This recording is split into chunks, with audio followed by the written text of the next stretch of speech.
ಕುಟುಂಬದ ಆಸ್ತಿ ಲೆಕ್ಕಾಚಾರ ಕೇಳುತ್ತಿದ್ದೀಯಾ? ಎಲ್ಲದಕ್ಕೂ ಲೆಕ್ಕ ಕೊಡುತ್ತೇನೆ. ಇದಕ್ಕೂ ಮೊದಲು ನಿನ್ನ ಸೋದರನ ಆಸ್ತಿ ಲೆಕ್ಕ ನೀಡು ಎಂದು ಡಿಸಿಎಂ ಡಿಕೆ ಶಿವಕುಮಾರ್ ಅವರು ಕೇಂದ್ರ ಸಚಿವ ಕುಮಾರಸ್ವಾಮಿ ಅವರಿಗೆ ಸವಾಲೆಸೆದರು. ಸದಾಶಿವನಗರದ ನಿವಾಸದ ಬಳಿ ಮಾಧ್ಯಮಗಳಿಗೆ ಸೋಮವಾರ ಪ್ರತಿಕ್ರಿಯೆ ನೀಡಿದ ಅವರು, ನಿನ್ನ ಅಧಿಕಾರಾವಧಿಯಲ್ಲಿ ನಿನ್ನ ಸೋದರ ಹೇಗೆ ಅಧಿಕಾರ ದುರುಪಯೋಗ ಮಾಡಿಕೊಂಡ ಎಂಬುದಕ್ಕೆ ಮೊದಲು ಲೆಕ್ಕಾಚಾರ ಹಾಕೋಣ, ಆ ನಂತರ ನನ್ನದು ಕೊಡುತ್ತೇನೆ. ಇದರಲ್ಲಿ ಯಾವುದೇ ಮುಚ್ಚುಮರೆ ಇಲ್ಲ ಎಂದು ತಿರುಗೇಟು ನೀಡಿದರು. ಕುಮಾರಸ್ವಾಮಿ ನನ್ನ ಪ್ರಶ್ನೆ ಮಾಡುತ್ತಾನೆ. ಪ್ರಜಾಪ್ರಭುತ್ವದಲ್ಲಿ ಪ್ರಶ್ನಿಸುವ ಹಕ್ಕು ಎಲ್ಲರಿಗೂ ಇದೆ. ಆದರೆ ನಾನು ಅವರ ಸೋದರನ ಆಸ್ತಿ ಬಗ್ಗೆ ಮೊದಲು ಉತ್ತರ ನೀಡಲಿ. ಜೆಡಿಎಸ್ ಬಿಜೆಪಿ ಹಗರಣಗಳಿಗೆ ಉತ್ತರ ಕೊಡಿ ಎಂದು ಕೇಳಿದರೂ ಇದುವರೆಗೂ ಉತ್ತರ ಕೊಟ್ಟಿಲ್ಲ ಎಂದರು. ವಿಜಯೇಂದ್ರ ಹೇಳುತ್ತಾನೆ, ಭ್ರಷ್ಟಾಚಾರದ ಪಿತಾಮಹ ನಾನು ಎಂದು.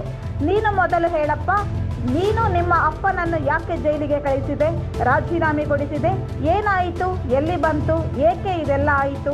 ಇದರ ಲೆಕ್ಕಾಚಾರ ಮೊದಲು ನೀಡು.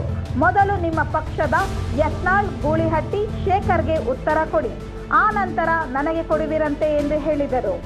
ಇಂದು ಮದ್ದೂರಿನಲ್ಲಿ ಜನಾಂದೋಲನ ಯಾತ್ರೆ ಮಾಡುತ್ತಿದ್ದೇವೆ. ಕೇಂದ್ರ ಸರ್ಕಾರದಿಂದ ಕರ್ನಾಟಕದ ಪಾಲಿನ ಅನುದಾನ ಬಿಡುಗಡೆ ಮಾಡಿಸಿಲ್ಲ ಹಾಗೂ ನಾವು ವಿರೋಧ ಪಕ್ಷದಲ್ಲಿ ಇದ್ದಾಗ ಏನೇನು ಮಾಡಿದ್ದರೂ ಅದಕ್ಕೆಲ್ಲ ಉತ್ತರ ಕೊಡಿ ಎಂದು ಕೇಳುತ್ತಿದ್ದೇವೆ. ಇದಕ್ಕಾಗಿ ಜನಾಂದೋಲನ ಸಭೆ ನಡೆಸುತ್ತಿದ್ದೇವೆ ಎಂದರು. ಇವತ್ತು ಮದ್ದೂರು ಇದೆ ನಮ್ಮದು ಪ್ರಶ್ನೆಗಳಿಗೆ ಉತ್ತರ ಕೊಡಬೇಕು ಅಂತೇಳಿ ಜನಾಂದೋಲನ.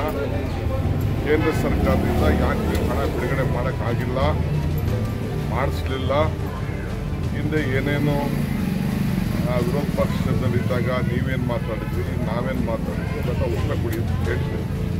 ನಿಮ್ಮ ಹಗರಣಗಳಿಗೆ ಉತ್ತರ ಕೊಡಿ ಅಂತ ಕೇಳಿದ್ದೇವೆ. ನೀವು ಮಾಡಿದಂಥ ಹಗರಣಗಳಿಗೆ ಯಾರು ಏನು ಅಂತ ಇಲ್ಲಿವರೆಗೂ ಉತ್ತರ ಕೊಟ್ಟಿಲ್ಲ. ಕುಮಾರಸ್ವಾಮಿ ನನ್ನ ಪ್ರಶ್ನೆ ಮಾಡ್ತಾನೆ, ಪ್ರಶ್ನೆ ಮಾಡಿ ನೋ ಪ್ರಾಬ್ಲಮ್, ಎವ್ರಿ ರೈಟ್. ನನ್ನ ಲೆಕ್ಕ ಕೇಳಿದ್ದೀನಿ. ನಾನು ಕೇಳಿದ್ದೀನಲ್ಲ ನಿನ್ನ ಸೋದರದು ಫಸ್ಟ್ ಲೆಕ್ಕ. ನಂದು ನಿಮ್ಮದು ಚರ್ಚೆ ಮತ್ತೊಂದೆಲ್ಲ ಮಾಡೋಣ, ಲೆಕ್ಕ ಕೊಡೋಣ. ನಿಂದು ಪಟ್ಟಿ ಕೊಡೋಣ, ನಂದು ಪಟ್ಟಿ ಕೊಡೋಣ. ಪಾಪ ಎಲ್ಲ ಮಾಡ ಕುಟುಂಬದ ಕೇಳ್ತಾ ಇದೆಯಾ ಕೊಡೋಣ, ನಂದು ಕೇಳ್ತಾ ಇದೆಯಾ ಕೊಡೋಣ. ಅವೆಲ್ಲ ಏನು ಯಾವುದೋ ಮುಚ್ಚುಮರೆ ಏನಿಲ್ಲ. ಫಸ್ಟ್ ನಿನ್ನ ಸೋದರ ಹೆಂಗೆ ಬಂತು, ನಿನ್ನ ಅಧಿಕಾರದ ಇದ್ದಾಗ ಯಾವ ರೀತಿ ದುರುಪಯೋಗ ಮಾಡ್ಕೊಂಡ, ಎಲ್ಲ ಫಸ್ಟು ಲೆಕ್ಕಾಚಾರ ಹಾಕೋಣ. ಫಸ್ಟ್ ಲೆಕ್ಕ ಬರಬೇಕು. ಆಮೇಲೆ ಕೇಳಬೇಕು.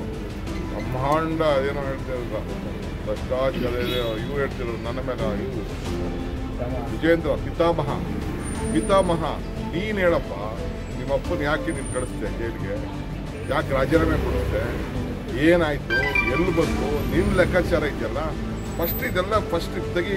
ಎತ್ತಿಂದ ನಿಮ್ಮ ಎತ್ತಾಳಗೆ ಉತ್ತರ ಕೊಡು ಫಸ್ಟು.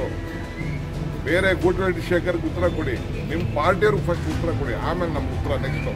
ಎರಡನೇ ಸಬ್ಜೆಕ್ಟ್ ನನಗೆ ಕೊಡೋರು. ಅದಕ್ಕೆ ದಯವಿಟ್ಟು ಚರ್ಚೆ ಕೊಡಬೇಕು.